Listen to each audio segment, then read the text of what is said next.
तन्मित मैं हूं। आज श्रीनगर में ये सड़क के ऊपर जो प्रोटेस्ट हो रहा है, जो हमारी बच्चियां कल में 2 बच्चियां, एक मनमीत एक धनमीत, 2 बच्चियों का जबरन गन पॉइंट के ऊपर अगवा किया गया उनको। जैसा कि आप लोग देख रहे हैं 2-3 दिन से एक वीडियो वायरल हो रहा है जिसमें सिख कम्युनिटी कह रही है कि हमारी 2 बच्चियां धनमीत और मनमीत मिसिंग हैं, जिसमें मनमीत को तो ये वो बोल रहे हैं कि उन्होंने मनमीत को रिकवर कर लिया है और धनमीत जो है धनमीत स्टिल मिसिंग है। अभी भी धनमीत को हमें दिया जाए। और उनकी जो स्टेटमेंट हुई है वो गन पॉइंट पे हुई है, बल्कि ऐसा कुछ भी नहीं है। धनमीत मैं हूं, मेरा मसला आज का नहीं है। मैं 2012 में कन्वर्टेड हुई हूँ। 2014 में मेरे निकाह हुए हैं मेरे बैचमेट मुजफ्फर के साथ, जो मेरी और उसकी रजामंदी से हुए हैं। उसके बाद 6 जून 2021 में अपने घर से निकली। मैंने अपने घर में कॉल भी किया कि मैं अपनी मर्जी से निकली हूँ, मुझे ढूंढना नहीं। और विदिन 2 घंटे में पुलिस ने मुझे लोकेट कर दिया और सदर पुलिस स्टेशन बागात ले आए, जिसमें ऑलरेडी पूरी सिख कम्युनिटी और मेरी फैमिली वहां पर थी। उसके बाद एसएचओ ने मेरा स्टेटमेंट लिया, जो मेरा स्टेटमेंट सिर्फ ऑरल ले रहा था। मैंने उसको ये बोला, आप मेरा स्टेटमेंट रिटन कीजिए, आप जो मैं बोल रही हूँ आप रिटन कीजिए। मैं उनको ये बता रही थी 2012 में मैं कन्वर्टेड हुई हूँ, 2014 में मेरे निकाह हुए हैं, मेरे डॉक्यूमेंट्स हाई कोर्ट के हैं, आप एक बार डॉक्यूमेंट्स चेक कीजिए मेरे। और इतना सब कुछ सुन के भी लड़के को लॉकअप में डाला गया था, उसके ऊपर एक्ट्स और चार्जेस लगा दिए गए थे। मैं उनको बार बार बोल रही थी कि मेरा 2012 में कन्वर्टेड हूँ मैं 29 ईयर ओल्ड गर्ल हूँ। मैं एक छोटी बच्ची आपने पकड़ के नहीं लाई कि आप मुझे मेरी फैमिली की ओर हैंड ओवर कर रहे हो। वो उन्होंने मेरी फैमिली को बिना कोई मेरी स्टेटमेंट रिटन किए हुए मेरी फैमिली को मुझे दे दिया। मैं बार बार उनसे ये कह रही थी कि प्लीज आप मेरे डॉक्यूमेंट्स देखिए। उन्होंने मेरे डॉक्यूमेंट्स चेक भी किए, स्टिल उन्होंने मेरी फैमिली को मुझे हैंड ओवर कर दिया। और उसके बाद ही नेक्स्ट डे 7th को मेरी फैमिली मुझे यहां से जम्मू ले गई। और जम्मू जाते ही क्या हुआ, जम्मू जाते ही वो लोग मुझे पंजाब ले गए। पंजाब में मेरे को अलग अलग फेडरेशंस मिलने आ रहे थे, वो मेरे को ब्रेन वॉश कर रहे थे। वो वहां पर मेरे को ये समझा रहे थे कि आप जो स्टेटमेंट है वो अगेंस्ट देना, लड़के के फेवर में नहीं देना। मैं वहां पर भी सबको यही बोल रही थी कि लड़के ने मेरे को कोई किडनैप नहीं किया है, मैं अपनी मर्जी से आई हुई हूं। हमारे पास हाई कोर्ट के डॉक्यूमेंट्स है, आप वो देख सकते हो। लड़के के ऊपर जो भी एक्ट्स लगे हैं वो बेसलेस हैं, फॉल्स हैं, क्योंकि ये सब मेरी रजामंदी से हुआ है। हमारे जो डॉक्यूमेंट्स है वो हाई कोर्ट के डॉक्यूमेंट्स हैं। इतना सुनने के बाद भी उन्होंने मुझे कहा नहीं ऐसा नहीं हो सकता है, हम आपको उनके पास वापस नहीं भेज सकते हैं। मैं उनको बार बार कहती थी आपने कोई 16 साल की बच्ची पकड़ के नहीं लाई है, मैं एक मैच्योर गर्ल हूं, मैं एक एजुकेटेड गर्ल हूं। इतना सुनने के बाद भी वो मुझे यही थ्रेटनिंग दे रहे थे कि अगर आपने ऐसा स्टेटमेंट वहां पर दे दिया जो स्टेटमेंट लड़के के फेवर में होगा, तो हमारे शूटर्स वहां पर बाहर आपका वेट कर रहे होंगे, आपको निकलते ही शूट कर दिया जाएगा, या तो वैसा नहीं अगर हम करेंगे एसिड अटैक तो आप पे हो जाएगा, या हम उनकी फैमिली पे एसिड अटैक कर देंगे। वो मुझे थ्रेटनिंग सीधे दे रहे थे मेरे फेस पे। उसके बावजूद भी मैंने उनको कोई वीडियो नहीं दिया। वो मुझे कह रहे थे आप हमें अपना वीडियो दीजिए, वो वीडियो हम कश्मीर में दे देंगे, कश्मीर का जज उस वीडियो पे अपनी जजमेंट दे देगा। लेकिन मैं उनको कह रही थी ठीक है वीडियो तो मैं नहीं दूंगी, अगर मैं स्टेटमेंट दूंगी मैं जज के सामने स्टेटमेंट दूंगी, मैं वहां पर ही दूंगी, क्योंकि सब मेरी रजामंदी से हुआ है। मैं किसी बेगुनाह को नहीं फंसा सकती, क्योंकि ये सब कुछ मेरी रजामंदी से हुआ है। जब मैं घर से निकली मैंने घर में कॉल भी किया कि मैं किडनैपिंग नहीं है, आप लोग मुझे ढूंढना नहीं, मैं अपनी मर्जी से निकली हुई हूं। और उसके बाद भी उन लोगों ने मेरी बात नहीं सुनी। तो हम जम्मू आ गए, क्योंकि उन्होंने उनका जो प्लान था, जो उनका नेक्स्ट प्रोपागेंडा वहां पर यह था कि लड़की को गोल्डन टेम्पल से बाहर निकालो, लड़की जैसे ही बाहर निकलती है हम इस पे कोई अटैक कर देंगे। मे बी वो कुछ भी हो सकता था, वो एक्सीडेंट भी हो सकता था, वो शूट भी हो सकता था। तो उसके बाद हम एक पोस्टमार्टम रिपोर्ट देंगे, जिस पोस्टमार्टम रिपोर्ट में हम ये मेंशन करेंगे कि एक सडन डेथ हुआ है, इस लड़की का हार्ट कोलैप्स हो गया है या इसको ब्रेन हेमेज हो गया है। हम जो भी करेंगे हम बिल्कुल साफ सुथरा करेंगे, हम इसको ये बता देंगे इस पे सिर्फ इसका एक सडन डेथ हुआ है, आप लोगों को कोई कभी किसी चीज में नहीं पकड़ सकता है। और ये चीज मैंने सुन ली थी, मैंने अपनी फैमिली को मॉर्निंग में इंसिस्ट किया, हम यहाँ पर नहीं रहेंगे, चाहे कुछ भी हो जाए, मैं यहाँ सुसाइड कर लूंगी, हम यहाँ से निकल जाएंगे, हम यहाँ से निकलते हैं, ठीक है जैसा आप बोलोगे जम्मू में मैं आपको ये स्टेटमेंट दे दूंगी, बट मैं पंजाब में ये स्टेटमेंट कभी भी नहीं दूंगी। और उसके बाद हम लोग जम्मू आ गए। जम्मू आते ही जैसे ही हम एक दिन रुके, नेक्स्ट मैं अपनी फैमिली के साथ 6 जून से लेके 25 जून तक थी। 25 जून को मॉर्निंग में मेरे फैमिली में कॉल आया कि हम कश्मीर पुलिस से हैं, हम गेट के बाहर हैं, आप आइए। तो मेरी फैमिली में 2 बंदे बाहर गए, वो उनसे मिले। वहां पर जम्मू जानीपुर की पुलिस भी थी, ये नहीं था कि वहां पर खाली कश्मीर पुलिस थी, वहां हमारे घर के साथ ही एक पुलिस स्टेशन है, उनकी पुलिस भी वहां पर थी। उसके बाद वो मेरे रूम में आए, उन्होंने मुझे बोला मैडम चलिए, हमारे पास हाई कोर्ट के ऑर्डर्स हैं, वो ऑर्डर हमने देखे और सीधे पहले मुझे जानीपुर पुलिस स्टेशन में ले गए। जानीपुर पुलिस स्टेशन के बाद उन्होंने मुझे जानीपुर SHO ने मुझे हैंड ओवर किया कश्मीर पुलिस के हवाले। और उन्होंने को बोला, जब सब उन्होंने हाई कोर्ट के ऑर्डर्स देखे, हाई कोर्ट के डायरेक्शंस देखे, तो उन्होंने बोला आप लड़की ले जा सकते हैं। और उसके बाद ही हम आ गए, हम यहाँ पर पहुंचे, मुझे वुमेन्स पुलिस स्टेशन में रखा गया। वहां पर मेरे को ना कोई मिलने आया, ना मैं किसी से मिलना ही चाहती थी। और नेक्स्ट डे ही मेरे को सदर पुलिस स्टेशन से पुलिस की गाड़ी आई जो मुझे कोर्ट ले गई। और आप सब एजुकेटेड हैं, मैं खुद भी एजुकेटेड हूं, आपको पता है कोर्ट में कोई किसी को गन पॉइंट पे कभी उसकी स्टेटमेंट नहीं ले सकता। अगर ऐसी चीजें होने लगी फिर कोर्ट पे भी तो कभी हम यकीन नहीं कर सकते हैं ना, क्योंकि ये सब तो आपको पता ही है, कोर्ट पे कोई किसी को गन पॉइंट पे नहीं रख सकता है। और मेरे को जैसे जम्मू में लाया गया, मैं तो किसी से भी नहीं मिली, मेरे को तो वुमेन्स पुलिस स्टेशन में रखा गया। उसके बाद ही सुबह स्क्वाड आई, किसी को नहीं पता था कि मेरी हेयरिंग है, क्योंकि मेरी हेयरिंग ऑलरेडी 3 बार डिले हो गई थी, क्योंकि तीनों बार 6 से लेके 25 तक हम आउट ऑफ स्टेशन थे, हम जम्मू, हम पंजाब में थे। मेरी जो हेयरिंग है वो मिस होती गई। हाई कोर्ट के डायरेक्शन से मुझे यहाँ पर बुलाया गया, मुझे कोर्ट तक पहुंचाया गया।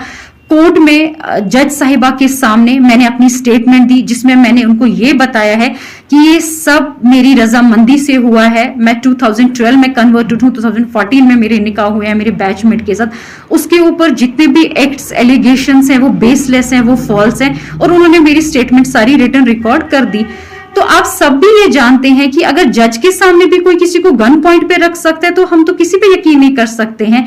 आप सब तो जानते ही हैं ना, सबके फैमिली मेंबर्स, किसी का कोई कोर्ट में होगा, सब इसमें जानते हैं कि जज के सामने ये चीजें नहीं हो सकती हैं। अगर ये चीज होनी होती है तो पहले ही हो गई होती, फिर तो ये मुझे आराम से यहाँ पर ला सकते थे अगर मेरी स्टेटमेंट ऐसी होनी होती। और जज के सामने ऐसा कुछ भी नहीं होता है, ये आप सब वेल नोइंग और वेल अवेयर हैं। और मैं एक एजुकेटेड गर्ल हूँ, मेरे को पता है मेरे राइट्स क्या हैं क्या नहीं है। सो प्लीज आप इसको एक रिलीजन का मसला मत बनाइए, एक पॉलिटिकल इश्यू मत बनाइए, एक माइनॉरिटी किस्सा मत बनाइए, क्योंकि जो चीज अपनी रजामंदी से होती है इसको माइनॉरिटी में मत लाइए, क्योंकि मैं अपनी मर्जी से कन्वर्टेड हुई हूं। और प्लीज मैं सबसे ये बोल रही हूं कि ये 2 दिन और 3 दिन का मसला नहीं है, 2012 का मसला है। मेरे डॉक्यूमेंट्स पूरी सिख कम्युनिटी के पास है इस टाइम पर। मुझे समझ नहीं आ रहा है वो ये क्यों बोल रहे हैं गन पॉइंट पे रखा गया है। हम कोई छोटे बच्चे नहीं है, मैं कोई छोटी बच्ची नहीं हूं, मैं 28 ईयर्स ओल्ड गर्ल हूं। मेरे को कौन गन पॉइंट पे रख सकता है? ऐसा है कि ऐसा भी होने लगा, गन पॉइंट पे स्टेटमेंटें होने लगी, फिर तो मुझे लगता है हर एक स्टेटमेंट ऐसी होनी चाहिए। ऐसा कुछ भी नहीं है, मेरी हर स्टेटमेंट जो है वो मेरी रजामंदी से हुई है। मेरे को कोई दबाव किसी का नहीं था, किसी का भी मेरे को। इनफैक्ट अगर दबाव मुझे दिया गया वो मेरे को बाहर दिया गया कि अगर आप कश्मीर में आपने लड़के के फेवर में कोई भी स्टेटमेंट दी, हम आपको जिंदा नहीं रखेंगे, आप पे अटैक होने वाला है, उसकी फैमिली में होने वाला है, उसके ऊपर हो जाएगा। लड़के को हम कभी सेंट्रल जेल से नहीं निकलने देंगे। यहां पर तो वैसा मेरे को कोई थ्रेटनिंग नहीं था, मैंने तो फ्रीली अपनी सारी स्टेटमेंट यहां पर दी है। और प्लीज मैं आप सबसे ये बात बोलती हूँ, इसको प्लीज रिलीजन को बीच में मत लाइए, माइनॉरिटी को कम से कम बीच में मत लाइए, क्योंकि ये माइनॉरिटी का किस्सा नहीं। आप लोग प्रोपेगेंडा बना रहे हो, माइनॉरिटी में ऐसा हो रहा है वैसा हो रहा है, ऐसा कुछ भी नहीं है। मेरे को अपने राइट्स पता है, मेरे राइट्स क्या है। सो प्लीज आप ये चीजें मत इसमें कीजिए, माइनॉरिटी के बीच में मत कम से कम लाइए कि माइनॉरिटी को देके हमारी बच्चियों के साथ ऐसा हो रहा है वैसा हो रहा है, क्योंकि बच्चियां बच्ची नहीं है। जो बच्ची 28 ईयर्स ओल्ड गर्ल है उसको तो सुप्रीम कोर्ट के ऑर्डर्स है, वो अपने राइट्स खुद चुन सकती है, right to religion, right to marriage, ये तो आप सब नोएंगे इस बारे में। सो प्लीज रिलीजन के नाम पे ये दंगे फसाद मत करवाइए, ये डिमांड मत कीजिए वो मिसिंग है। मैं कोई मिसिंग नहीं हूं, मैं जहां पर हूं मैं अपनी मर्जी से हूं और मैं बहुत खुश हूं। सो प्लीज इसको रिलीजन का नाम और माइनॉरिटी का नाम मत बताइए। मैं कोई छोटी बच्ची नहीं हूं जिसको बोल कर ये करके ये चीज कराई जाए। फिर तो मैं अपनी फैमिली के साथ पूरा 25 डेज थी, जिसमें उन लोगों ने मेरी 3 हियरिंग्स मिस हुई हैं यहाँ पर, और 4th हियरिंग में जब हाई कोर्ट के डायरेक्शंस थे तब मैं यहां पर पहुंची हुई हूं। सो प्लीज आप इसको माइनॉरिटी का किस्सा मत बनाइए, इसको इतना बड़ा पॉलिटिकल इश्यू मत बनाइए। जो चीज अपनी रजामंदी से हुई है उस चीज को प्लीज आप लोग पॉलिटिकल इश्यू और रिलीजन इश्यू मत बनाइए। Okay, thank you. वीडियो के नीचे सब्सक्राइब के बटन पर क्लिक करें, बेल के आइकॉन पर क्लिक कीजिए ताकि हर नई वीडियो की नोटिफिकेशन आपको मिले। मेरा कन्वर्जन बिल्कुल अपनी मर्जी से हुआ है, बिल्कुल किसी के दबाव में आके नहीं हुआ है, बिल्कुल अपनी मर्जी से हुआ है। मैं खुद विलिंग थी और मैं मतलब सिख कम्युनिटी काफ़ी 3-4 दिन से काफ़ी रूड हो रही हैं, इस वजह से मैंने वीडियो बनाया, क्योंकि वो खाली यही कह रहे हैं कि गन पॉइंट्स पे कन्वर्जेंस हुए हैं, और कहीं ना कहीं मैंने देखा मेरा नाम भी आया हुआ था, इस वजह से मैंने वीडियो बनाया। तो मैं सबको बताती चलूँ कि कोई भी लड़का चाहे कुछ भी हो जाए, शादी के मामले में किसी को फोर्स नहीं कर सकता है। तो मैंने भी अपनी विलिंग से मैं अब खुद विलिंग थी, मैंने अपना कन्वर्जन करवाया, मैंने शादी की मैंने। तो मैं ये भी बताती चलूँ कि जब मैंने खुद डॉक्यूमेंटेशन की, जब मैं जज साहब के सामने गई, सबसे पहले जो जज साहब डॉक्यूमेंट वहाँ पे चेक करते हैं, जो डॉक्यूमेंट वहाँ पे मांगते हैं वो एक लड़की की डीओ भी मांगते हैं सबसे पहले। तो मुझे नहीं लगता है कि कोई ऐसा मतलब कोर्ट होगा या कोई ऐसा जज होगा कि वो माइनर लड़की की शादी करवा देंगे, या कोई ऐसा मौलाना होगा जो छोटी लड़की का कन्वर्जिंग करवा देंगे, ऐसा कोई मसला नहीं है। रहा सवाल मौलाना साहब का, मौलाना साहब या मुफ्ती साहब जो हैं जो शादियां करवाते हैं, तो मैं ये भी बताती चलूँ कि जब वो शादी करने के लिए हम मौलाना साहब के पास, खास मैं अपना बताऊँ, मुझे दूसरों का नहीं पता, मैं अपना बताती हूँ। जब मैं मौलाना साहब के पास शादी के लिए गई, उन्होंने मुझे एक बार पर्सनली, मुझे पहले मौलाना साहब मिले, दूसरी बार मैं फिर मुफ्ती साहब से मिली, उन्होंने मुझे पर्सनली अलग अलग इन्वेस्टिगेट किया कि कोई फोर्सफुली मतलब आपको कन्वर्जन तो नहीं करवा रहे हैं, या इस लड़के का कोई और मसला तो नहीं है, आपका कोई और मसला तो नहीं है जिस वजह से आप मतलब कन्वर्ट हो रहे हो, अपनी मर्जी से हो रहे हो क्या, या आपको फोर्सफुली कन्वर्ट किया जा रहा है। तो ये मैं सबको बताती चलूँ कि जब भी शादियां भी होती हैं, निकाह भी होते हैं, मौलाना साहब या मुफ्ती साहब होते हैं, वो भी अपने लेवल पे पहले इन्वेस्टिगेट करते हैं, वो लड़की से पहले पूछते हैं कहीं ये फोर्सफुल एक्ट तो नहीं है, आपको कहीं फोर्सफुली कन्वर्ट तो नहीं किया जा रहा है। तो उसमें काफ़ी 2-4 दिनों से जो ये सिख बरादरी हमारी है वो काफ़ी रूड हो रहे हैं।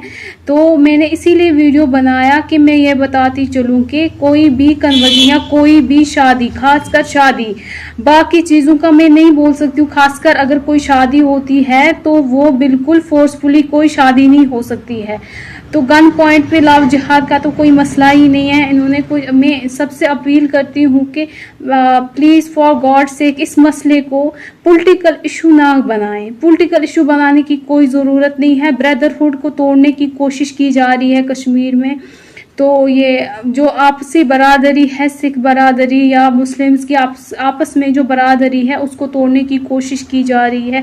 मैं अपने ससुराल में खुश हूँ, मैं अच्छे से रह रही हूँ। मैं लगभग 2-2.5 महीने से अपने ससुराल में रह रही हूँ। मैं बहुत खुश हूँ, अच्छे से रह रही हूँ और ऐसा कोई मसला नहीं है मेरे साथ। मैंने खुद अपना कन्वर्जन खुद अपनी मर्जी से किया था और मैं एक बालिग लड़की हूँ। मेरे अपने फंडामेंटल राइट्स हैं। मैंने अपने फंडामेंटल राइट्स को यूज किया। मैंने अपनी मर्जी से शादी की, जो मुझे फंडामेंटल राइट है मेरा। मैंने अपनी मर्जी से रिलीजन को चुना, जो मेरा फंडामेंटल राइट है, जो मुझे फंडामेंटल राइट है। कॉन्स्टिट्यूशन ने दिया है मुझे वो फंडामेंटल राइट कि मैं अपनी मर्जी से शादी कर सकती हूँ, मैं अपनी मर्जी से रिलीजन चूज कर सकती हूँ। तो इसमें कोई भी ज़बरदस्ती नहीं है, कोई किसी किस्म की ज़बरदस्ती नहीं है, कोई कुछ नहीं है। तो मैं आखिर में यही बोलना चाहती हूँ कि मेहरबानी करके आप इस चीज़ को पॉलिटिकल इशू ना बनाएं, कोई भाईचारे को तोड़ने की कोशिश ना करें। ऐसा कोई मसला है, किसी लड़की को कभी भी फोर्सफुली कोई कन्वर्ट नहीं कर सकता है। और आजकल की जो जनरेशन है, खासकर आजकल की जनरेशन को कोई भी कन्वर्ट नहीं कर सकता है फोर्सफुली, ये हम सब अच्छे से भली भांति जानते हैं। तो मैं सबसे यही अपील करती हूँ कि मेहरबानी करके पॉलिटिकल इशू ना बनाएं। तो मेरा भी कन्वर्जन जो है वो बिल्कुल मेरी मर्ज़ी से हुआ है, मैं खुद अपनी मर्ज़ी से। और ये भी मैं बोलूँ कि मेरे जो कन्वर्जन हुआ है 70% जो मैं कन्वर्जन को अपने को रीज़न दे रही हूँ वो है कि मैं इस्लाम से मुतासिर थी, मैंने कन्वर्जन किया।